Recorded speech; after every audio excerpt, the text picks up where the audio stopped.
A la Catalunya del Nord, una de cada 3 persones sap parlar català. Més d'un 60% de la població adult el comprèn. En total, a tots els països catalans el parlen més de 10 milions de persones. El català és la 14a llengua més parlada a la Unió Europea.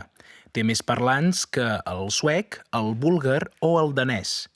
I el mateix nombre de parlants que el portuguès, el txec o l'hongarès. Arreu del món, la llengua catalana s'ensenya a 162 centres i universitats. Molt present a les xarxes socials, el català és la 8a llengua amb més penetració a internet. En proporció a la seva població, té més usuaris que el francès, el castellà, l'italià o l'alemany. De les 7.000 llengües del món, el català és de les 100 més parlades.